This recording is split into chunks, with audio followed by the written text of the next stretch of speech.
hello friends, I have got the material of organic chemistry in BSc second year या third year. अब यहाँ पे देखिए, आज हम आपको बताने वाले हैं इंफ्रारेड स्पेक्ट्रोस्कोपी। उससे पहले आप जैसे कि इस चैनल के प्लेलिस्ट में आपको मिल जाएगा स्पेक्ट्रोस्कोपी, उसी का एक रिलेटेड लेक्चर है। उसमें हम यूवी लाइट का यूज किए थे और इसमें इंफ्रारेड का यूज करेंगे। चलिए हम पहले वाले थोड़ा सा डिस्कस कर लेते हैं, थोड़ा सा जान लेते हैं। मैं अगर आपको डिटेल में जानना है तो इस चैनल के प्लेलिस्ट में आपको स्पेक्ट्रोस्कोपी का वीडियो मिल जाएगा, ताकि वहां जाके आप देख सकते हो। अब देखिए, इंफ्रारेड के बारे में मतलब कि जानना है, लेकिन हम स्पेक्ट्रोस्कोपी अभी देख लेते हैं। स्पेक्ट्रोस्कोपी में ये जो टॉर्च है, इससे लाइट निकला। अब समझ लीजिए कि लाइट का कोई सोर्स है, यानी कि कुछ ऐसा चीज़ है जिससे हम यूवी लाइट निकाल सकते हैं। और इससे यूवी लाइट हम कहाँ कहाँ पे दिए? इस ट्यूब में दिए। जब यूवी लाइट इस ट्यूब में दिया, यानी कि अल्ट्रा वायलेट रे जब इस ट्यूब में हमने दिया, तो इस ट्यूब में क्या था? इस ट्यूब में आपका था मॉलिक्यूल। इस ट्यूब में ये आपका मॉलिक्यूल है, ये आपका क्या? मॉलिक्यूल। अब देखिए, मॉलिक्यूल क्या करता है? इस रेडियस, ये जो यूवी रेज होता है, इनको एब्जॉर्ब करना शुरू कर देता है, यानी कि अवशोषित कर लेता। यूवी लाइट में यानी कि जब उसको अवशोषित करता है तो वो एक्साइटेड हो जाता है। ये सब मैं आपको पहले ही बता चुका हूँ, और ज़्यादा एक्साइटेड हो जाता है, ये सब मैं आपको पहले बता चुका हूँ। बस आपको इतना जानना है कि ये मॉलिक्यूल क्या करेगा? इस यूवी रे को एब्जॉर्ब करना शुरू कर देगा, जैसे कि खाना, मतलब कि समझ लीजिए खाने लगेगा ये मॉलिक्यूल। अब देखिए, कुछ जो इसमें से लाइट बच जाएगा, जो लाइट इसमें से कुछ बच जाएगा, जो यहाँ से निकल कर इस प्रिज्म पे पड़ेगा। और ये प्रिज्म का कार्य क्या होता है? ये प्रिज्म पे पड़ने के बाद ये रेडिएशन डिटेक्टर में भेजता। अब देखिए, रेडिएशन का मतलब क्या हो गया? एनर्जी। और डिटेक्टर, यानी कि रेडिएशन जो है, यानी कि रेडिएशन डिटेक्टर का काम ये होता है कि एनर्जी को डिटेक्ट करना, और डिटेक्ट करके कहाँ तक पहुँचाना? रिकॉर्डर तक पहुँचाना। और रिकॉर्डर में हमें ग्राफ मिलता है। हमें क्या मिलता है ग्राफ में? और हमें ग्राफ में ये पता चलता है कि कितना मॉलिक्यूल, यानी कि ये जो रेडिएशन है, यूवी रे जो है, इसको कितना एब्जॉर्ब किया गया है, यानी कितना इसको अवशोषित किया गया। किसके द्वारा? मॉलिक्यूल के द्वारा। मॉलिक्यूल के द्वारा, यानी कि यूवी रेज को कितना एब्जॉर्ब किया गया है, इसमें ये बताया गया। चलिए, स्पेक्ट्रोस्कोपी का तो हो गया, यही स्पेक्ट्रोस्कोपी का टॉपिक था। अगर आपको डिटेल में जानना है स्पेक्ट्रोस्कोपी क्या है, वो आप इस चैनल के प्लेलिस्ट में आपको यहाँ पे मिल जाएगा, आप जाके देख सकते हैं। और बीएससी सेकेंड ईयर या बीएससी थर्ड ईयर के लिए बहुत आईएमपी क्वेश्चन आप इस वीडियो के लास्ट तक बने रहिए, आपको पूरी तरीक़ा से अच्छे से समझ में आएगा। अगर आप हिंदी मीडियम के स्टूडेंट हैं तो इस टेलीग्राम चैनल पे मैं आपको ओम नॉलेज के नाम से टेलीग्राम चैनल है हमारा, वहाँ पे आप जाके उसका पीडीएफ ले सकते हो। और इंग्लिश में आप यहाँ पे मैं बता देता हूँ, इंग्लिश में डेफिनेशन लिखूँगा, इंग्लिश में आप उसको नोट कर लेना, और मैं बताऊँगा हिंदी में। अगर आप सुन के लिखना चाहते हो तो वो भी आपके लिए ज़्यादा बेटर है, और थोड़ा सा आपको कंप्रोमाइज़ करना होगा, और थोड़ा सा इंग्लिश में आना चाहिए आपको। चलिए स्टार्ट करते हैं बिना देर किए। अब हम पढ़ेंगे क्या? इंफ्रारेड। चलिए स्टार्ट करते हैं। चलिए, अब हम जानने वाले हैं इंफ्रारेड रीजन क्या है, जिसे हम हिंदी में क्या कहते हैं? अवरक्त क्षेत्र। अवरक्त क्षेत्र। सबसे पहले स्टार्ट करते हैं। The area that lies between the visual field and the microwave. इसका मतलब ये हो गया हिंदी में कि वह क्षेत्र जो दृश्य क्षेत्र, यानी विजुअल क्षेत्र, और सूक्ष्म तरंगे माइक्रोवेव के बीच में होता है, उसे हम क्या कहते हैं? इंफ्रारेड रीजन, यानी अवरक्त क्षेत्र कहते हैं। एक बार फिर से सुन लीजिए। वह क्षेत्र जो दृश्य क्षेत्र, यानी कि विजुअल लाइट और सूक्ष्म तरंगे माइक्रोवेव के बीच में होता हो, उसे हम क्या कहते हैं? इंफ्रारेड रीजन, अवरक्त क्षेत्र। जैसे यहाँ पे दिखा देता हूँ, इसमें ये कहा जा रहा है, ये विजुअल लाइट है और ये माइक्रोवेव है, इन दोनों के बीच में जो क्षेत्र है इसे हम क्या कहते हैं? अवरक्त क्षेत्र कहते हैं, यानी कि इंफ्रारेड रीजन कहते हैं। चलिए ये समझ गए। चलिए आगे देख लेते हैं। आप क्या करा यहाँ? दीज रेडिएशन है very long wavelengths but very little energy. अब यहाँ पे यह कह रहा है कि इन विकिरणों की तरंग दैर्घ्य वेवलेंथ काफ़ी अधिक होती है, और ये विकिरण होती है, इसकी क्या होती है? तरंग दैर्घ्य वेवलेंथ काफ़ी अधिक होती है, लेकिन एनर्जी बहुत कम होती है। वहीं पे यहाँ पे कहा गया है, दीज रेडिएशन है very long wavelength but very little energy.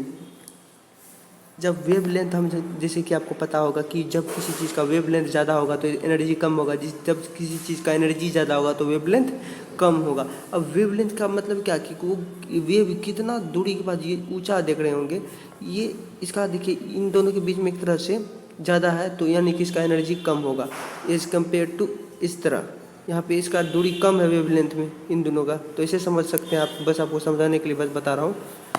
इतना तक तो आपको समझ में आ गया। चलिए हम आगे देख लेते हैं। अब चलिए कुछ हम आपको वेव लेंथ के बारे में बता देते हैं। चलिए देखते हैं वेव लेंथ के बारे में। अब यहाँ पे देखिए वेव लेंथ कि सबसे पहले ये यहाँ पे आपका गामा रेज हो गया, उसके बाद एक्स रे, उसके बाद अल्ट्रा वायलेट रे, और यहाँ पे क्या है आपका विजुअल लाइट। अब यहाँ पे आपका आ गया इंफ्रारेड और यहाँ पे माइक्रोवेव। अब यहाँ पे हुआ क्या कि हम क्या पढ़ रहे हैं वेव लेंथ के बारे में, जिसे हम लेमडा से डिनोटेट करते हैं। चलिए यहाँ पे मैं लिख देता हूँ वेव लेंथ, जिसे हम किस चीज़ से डिनोटेट करते हैं, लेमडा से, जिसे हिंदी में क्या कहते हैं, तरंग दैर्घ्य, लेमडा। क्लियर। अब यहाँ पे देखिए हुआ क्या कि ये जो आपका वेव लेंथ है यहाँ पे शुरू में इस प्रकार से देखिए, यहाँ पे इसका डिस्टेंस कम है, वेव लेंथ यहाँ पे कम है, जिस कारण से इस तरह से धीरे धीरे धीरे धीरे धीरे बढ़ता चला गया। वेव लेंथ देखिए यहाँ पे धीरे धीरे बढ़ता चला गया। जब वेव लेंथ धीरे धीरे बढ़ता चला गया तो एनर्जी कम है। सबसे पहले यहाँ पे देखिए, जब किसी चीज़ को हम सपोज मन में सोचिए कि यहाँ पे एक मन में इमेजिन कीजिए यहाँ पे क्या है, एक इलेक्ट्रॉन है या मॉलिक्यूल समझ सकते हो। यहाँ से एक लाइट आया यूवी रेज या इंफ्रारेड रेज, जब यहाँ पे आया तो यूवी लाइट जब यहाँ पे देंगे हम, या कोई सा भी लाइट देंगे, जब एनर्जी देंगे यहाँ पे, इसे समझ लीजिए यहाँ पे इसको एनर्जी देंगे, एक्साइटेड हो जाएगा।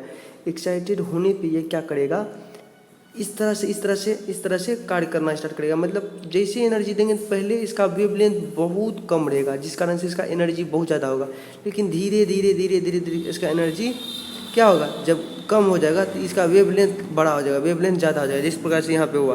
तो इसका यहाँ पे एनर्जी क्या है, एनर्जी कम है। इधर जाने यानी कि लेफ़्ट से राइट जाने पर, लेफ़्ट टू राइट जाने पर एनर्जी क्या होगा, कम होगा, एनर्जी कम हो जाएगा। क्लियर। इतना तक तो आपको पता चल गया।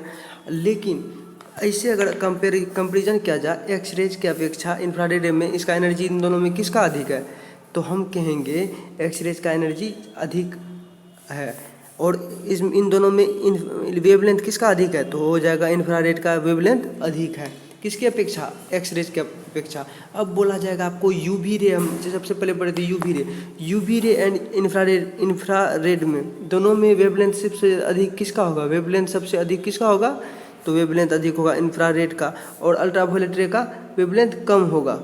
क्यों, तो यहाँ पे देख लीजिए, इसके अपेक्षा यहाँ पे वेवलेंथ की अधिकता दिखाई देती है आपको भी और हमें भी, इसलिए हम कह सकते हैं यहाँ की यानी कि इंफ्रारेड का वेवलेंथ अधिक है और इसका कम है अल्ट्रावायलेट रे का, और एनर्जी इसका अधिक है। अब देखिए यहाँ पे वेवलेंथ को हम लेमडा से डिनोटेट करते हैं, जैसे कि आपको यहाँ पे पता चल गया, इसे लेमडा कहते हैं। इसे क्या कहते हैं, लेमडा, आप लिख लीजिए लेमडा।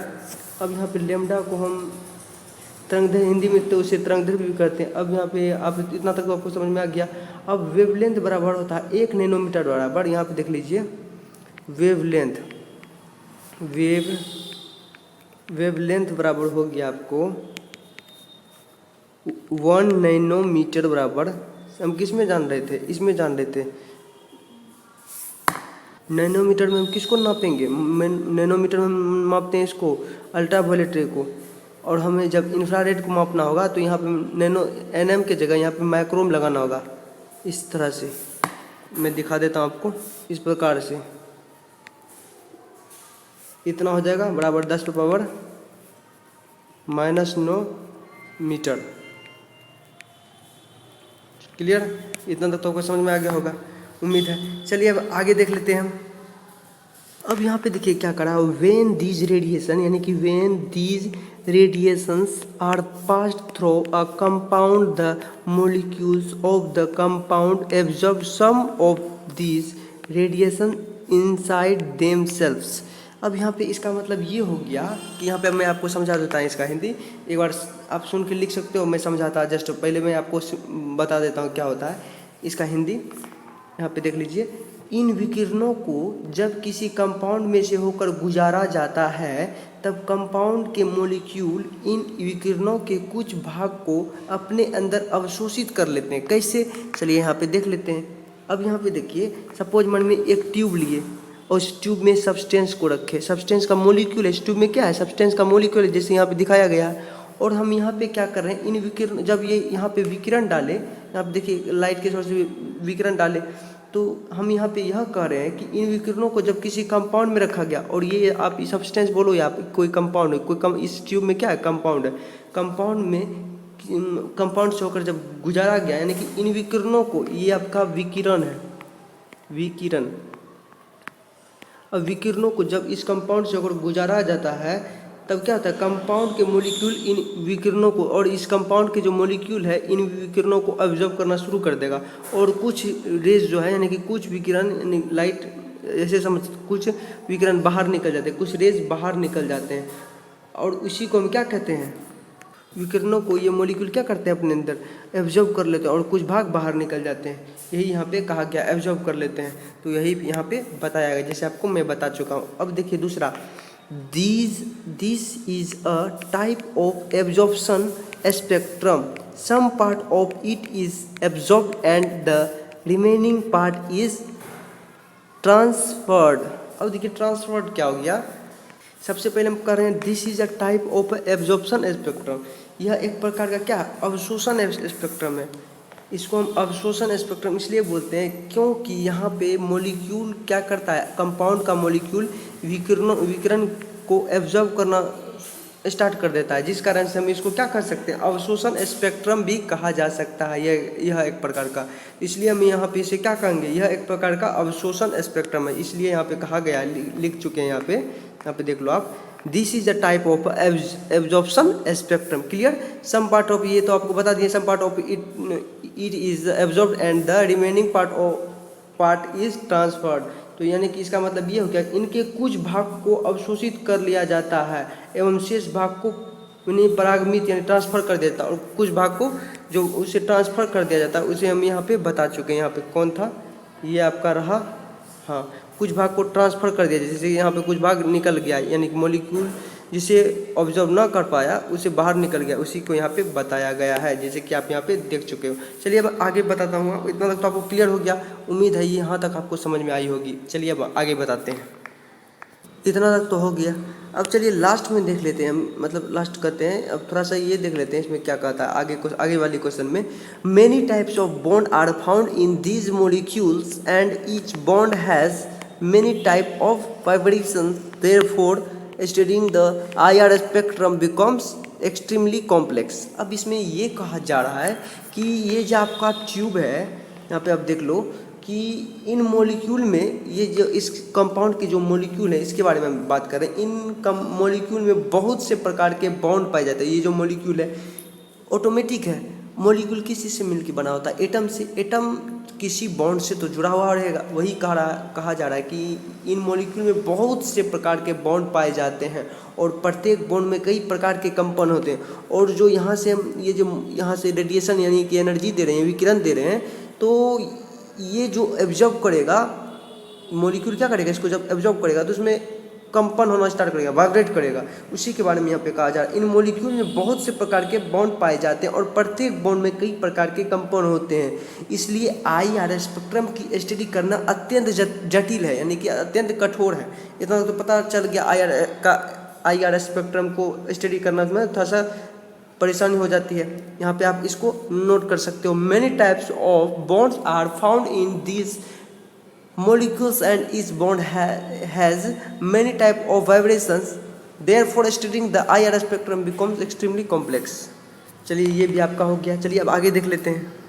अब ये आपके पास इमेजेस आप देख रहे होंगे, इंफ्रारेड स्पेक्ट्रोस्कोपी में IR स्पेक्ट्रम का निर्धारण करना। हम जैसे कि अभी इससे पहले हम पढ़े थे IR स्पेक्ट्रम का, यानी कि उस पर स्टडी करना थोड़ा जटिल है, तो आपको सावधान हो जाना और आपको एक्टिव हो जाना। अब देखिए यहाँ पे मैं कुछ बोल रहा हूँ, आप मन में इमेजिन करना और समझना है आपको। अब यहाँ पे देखिए क्या कर रहा है, here there are two cells, one is the reference cell and the other is the sample cell, the reference cell which contains the solvent and any compound in the sample cell for which we have to obtain the spectrum। फिर से मैं आपको यहाँ पे आप इसको लिख सकते हो, here there are two cells, one is the reference cell and the other is the sample cell is the reference cell which contains the solvent and any compound in the sample cell for which we have to obtain the spectrum। इसका मतलब यह हो गया कि यहाँ पे देखिए हम क्या पढ़ रहे हैं, आई आर स्पेक्ट्रम, इसको हम आई आर स्पेक्ट्रम भी कहते हैं, इसका हम स्टडी कर रहे हैं और हम ये जस्ट पढ़े हैं, इस पे थोड़ा स्टडी करना थोड़ा जटिल है। अब यहाँ पे देखिए, यहाँ पे अब दो ट्यूब है, तो यहाँ पे मैं थोड़ा हिंदी में इसको समझा देता हूँ। यहाँ पे देखिए इंफ्रारेड, यहाँ पे कहा जा रहा है कि ये जो है आपका, यहाँ दो सेल है, क्या है यहाँ पे दो सेल है, पहला सेल ये हो गया, दूसरा सेल ये हो गया, ये दोनों सेल है, ये यहाँ पे कहा जाए यहाँ दो सेल है, एक संदर्भ सेल है, एक को हम संदर्भ सेल कहते हैं, जिसे हम संदर्भ सेल कहते हैं। अब यहाँ पे लिख देता हूँ संदर्भ सेल। अब देखिए संदर्भ सेल में विलायक रहता है जिसे हम सॉल्वेंट कहते हैं, इसमें क्या रहता है सॉल्वेंट, इसमें सॉल्वेंट रहता है, और इसमें कंपाउंड रहता है, एनी कंपाउंड, कोई सा भी कंपाउंड ले लो, यहाँ पे इसमें कोई कंपाउंड रहता है, आप यहाँ पे समझ लेना। अब देखिए यहाँ पे कहा जा रहा है यहाँ दो सेल है, एक संदर्भ सेल और दूसरा प्रतिदर्श सेल। प्रतिदर्श सेल में कंपाउंड रहता है और इसको हम प्रतिदर्श सेल बोलते हैं, प्रतिदर्श सेल इसको। अब यहाँ पे देखिए ये इतना तो आपको पता चल गया। और संदर्भ सेल जिसमें विलायक होता है, इसमें विलायक होता है, ये भी आपको ज्ञात हो गया, ठीक। और प्रतिदर्श सेल में कोई विलायक नहीं होता, इसमें क्या होता है, इसमें कोई विलायक नहीं होता है, प्रतिदर्श सेल में कोई विलायक नहीं होता है, इसमें यौगिक होता है, इसमें कंपाउंड होता है जिसे हम यौगिक भी कहते हैं। और प्रतिदर्श सेल में कोई यौगिक जिसका हमें स्पेक्ट्रम प्राप्त करना होता है, और हमें इसका स्पेक्ट्रम प्राप्त करना है। इसमें स्पेक्ट्रम प्राप्त करने के लिए सबसे पहले क्या क्या करना होता है, सबसे पहले ये जान लीजिए। इसमें स्पेक्ट्रम प्राप्त करने के लिए मैं आपको जस्ट बताता हूँ क्या क्या करना होता है। सब इसका स्पेक्ट्रम हमें प्राप्त करना है किस में, कंपाउंड का, हमें जो कंपाउंड इसमें है, इस ट्यूब में जो कंपाउंड है इसमें, इसका हमें स्पेक्ट्रम ज्ञात करना है। ये तो आपको समझ में आ गया। चलिए हम देखिए क्या क्या इसमें करते हैं। आप इसको स्क्रीनशॉट ले लो या आप इसको स्टॉप करके वीडियो को आप नोट कर सकते हो। अब यहाँ पे देखिए क्या कहा जा रहा है, डबल बीम स्पेक्ट्रोफोटोमीटर। फोटो का मतलब लाइट यानी किरण, इतना तो आपको समझ में आ गया का, यानी कि double beam spectrophotometer. Double beam, यहाँ पे देखिए यहाँ से सूर्य की प्रकाश की किरणें आई आर सोर्स जो है यहाँ पे निकला, और ये एक इस तरफ गया और एक इस तरफ गया, क्या गया तो बीम गया। आप यहाँ पे लिख देता हूँ बीम और यहाँ पे लिख देता हूँ बीम, यानी कि वही दोनों तरफ के, यहाँ पे बोला डबल बीम, तो डबल बीम हुआ, तो समझ गए। स्पेक्ट्रोफोटोमीटर यानी लाइट, एक तरह से समझ सकते हो, फोटो में यानी light. Spectrophotometers are used for studies in the infrared region. यहाँ पे क्या कहा जा रहा है कि इंफ्रारेड क्षेत्र में अध्ययन के लिए डबल बीम स्पेक्ट्रोफोटोमीटर प्रयुक्त किए जाते हैं, स्पेक्ट्रोफोटोमीटर प्रयुक्त किए जाते हैं। इतना तो आपको समझ में आ गया। अब आगे चलते हैं, देखते हैं। The radiation received from the infrared source is split into two equal beams.